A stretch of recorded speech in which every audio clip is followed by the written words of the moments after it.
It is 11:11 here. If you're like me, you love numbers too. So this is something that came up for us today. This is for those who are doubting their magic.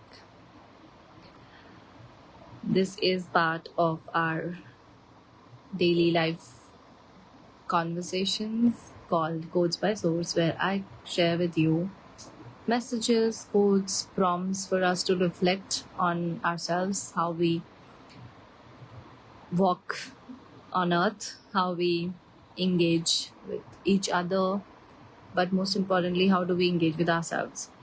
So today's conversation is more of a reflection on how you are engaging with yourself, and I want to bring to you this perspective of not everything requires evidence. When a flower blooms, it blooms. It does not worry about taking up space or asking for permission from the space, air, water to be a flower.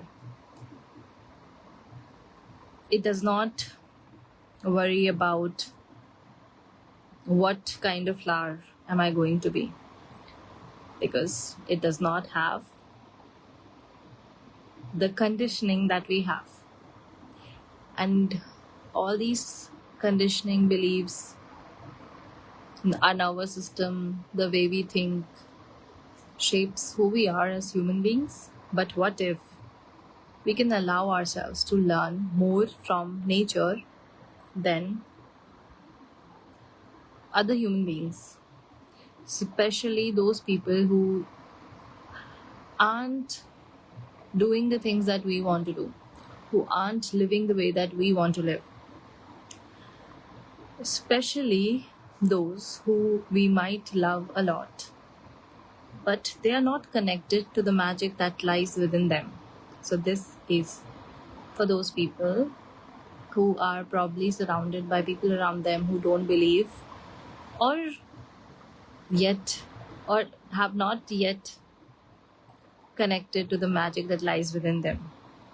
So if people around you are always asking for proof, and you sit there thinking, I should also think like this, I should also be looking at the evidence. Yet, every time you do that, your entire body just constricts. It's like somebody is pulling at the threads of your soul. It's that feeling when, if you're a woman and you have gone through waxing, and when the person helping you with waxing tries to remove the hair from your body, any body part, and there's just one hair that she can't remove, and it's the most intense feeling. It's very intense. Okay, so it is that feeling when I think about it, when people around me or you who we love, but they don't understand the way we look at the world, the way we engage with the world, the way we feel that magic is all around us. Yet they have not either felt it or they have not allowed themselves to believe in it yet. But we somehow end up asking for their permission to even believe in what we believe, to even believe in the magic that we deeply believe in. This is what it feels like, just constricting of the entire body. But this is what I want to tell you. Your feelings are your evidence, your proof. Ask these very people, if you can, about gravitation and see what they have to say. Why do they believe in gravitation? Because before Newton and in any scientific discovery, there was once a period where people did not believe in it. Like, for example, Earth, people used to believe that sun revolves around Earth until it was proven otherwise. So our obsession to believe in science and only science, and that is also a paradox for science itself, in science itself. So before Newton, there wasn't a scientific proof of gravitation.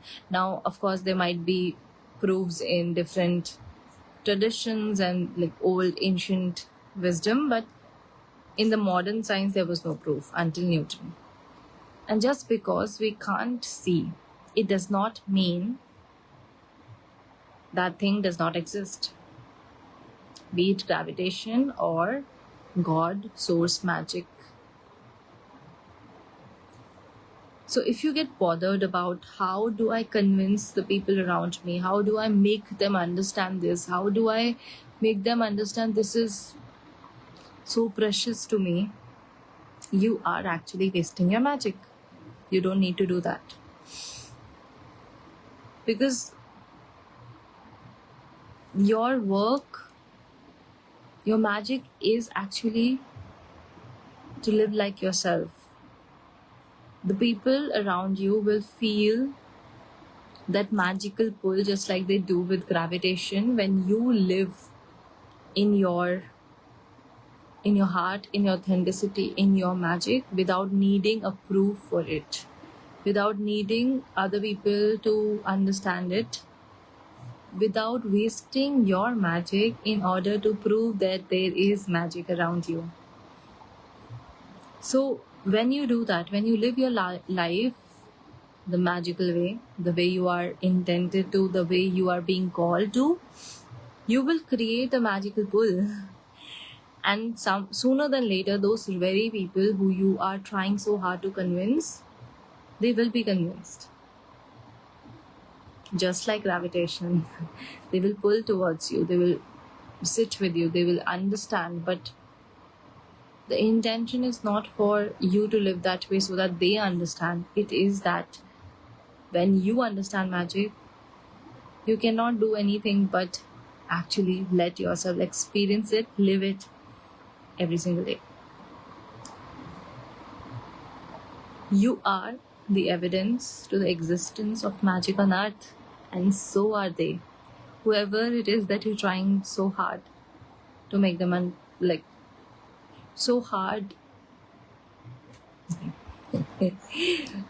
Whoever it is that you're trying to convince so hard that please believe in this, instead let them be. Live your life as the magic you are. Your existence is the proof. Actually, their existence is also a proof. They just need to remember it. They really need to remember it, and they cannot remember unless someone holds the mirror where they can really see themselves for who they are, which is a magician, which is a divine being, which is a soul, a spirit, and a human. But they are very tapped into the human emotions, but they also need someone to hold that mirror to them, that they can finally embrace the divine magical part of themselves. And for them, you are that person.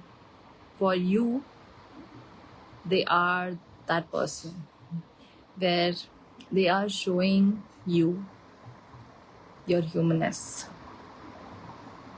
So it's all a balance. They don't need to believe in you, you don't need to believe in them. It will all sort out on its own. You living as your magical self will create that magical field, magical pull, and they will be gravitated towards you because you are a mirror to them, and they will remember their magic, and then that will be evidence for themselves. But until then, until they remember it, you living by your own divine magical intuition is going to help them and is going to help you as well. But it will mirror to them that who they are, is beyond what they could ever imagine, and also it will invoke their remembrance. Hi, Yael. I was talking about how people who are beautiful, magical, divine beings, I've been getting this sense that, we have not been able to really embrace our magical, divine essence because of the people around us, because we doubt, not because we doubt our magic, but we doubt when we start to borrow their viewpoint.